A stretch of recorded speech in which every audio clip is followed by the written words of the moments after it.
6 माह होने को आए हैं, लेकिन ये कंटेनर अपनी जगह से हिले तक नहीं।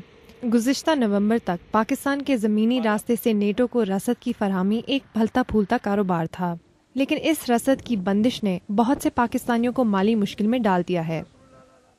ट्रक ड्राइवर नेटो सप्लायर हूँ और हम 7 महीने से खड़े हैं और कोई कारोबार नहीं है। 7 महीने से हम इंतज़ार कर रहे हैं गवर्नमेंट का कि वो या यस करे या नो।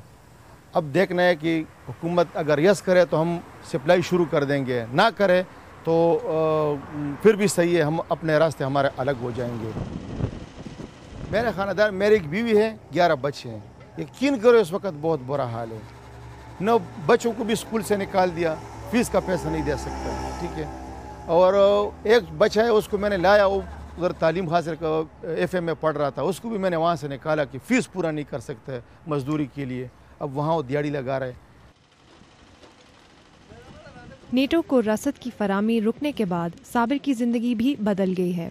वो रोज़ाना उजरत की बुनियाद पर काम करते हैं। वो कराची की बंदरगाह पर आने वाली रसद का हिसाब रखते हैं।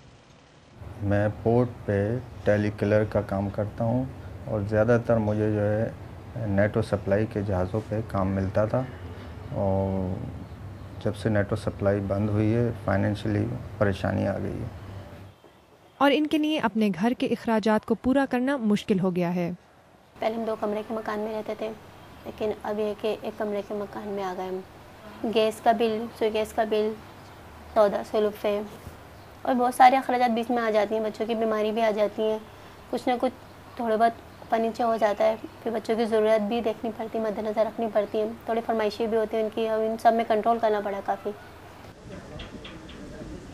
अफगानिस्तान तक ये रसद ले जाने वाले अफराद के इस सप्लाई रूट से मुतल्लिक सिक्योरिटी खदशात भी हैं। तो इससे पहले हमारे 1300 ड्राइवर कैलेंडर इसमें मारे गए हैं दहशतगर्दी की वजह से। अब अगर दोबारा उन लोगों ने खोलने तो सबसे पहले हमें तहफ़्फ़ुज़ दिया जाए, हमें पार्किंग दिया जाए खड़ा होने का, हमें खड़ा होने की खाने पीने की सहूलत दिया जाए खड़ा होने का, बाकी तो कोई मसला नहीं है। बस अगरचे अब ऐसा लग रहा है कि हुकूमत नेटो सप्लाई पर आयद पाबंदी उठा लेगी, ताहम सप्लाई से वाबस्ता अफराद का मुस्तकबिल अब भी गैर यकीनी है।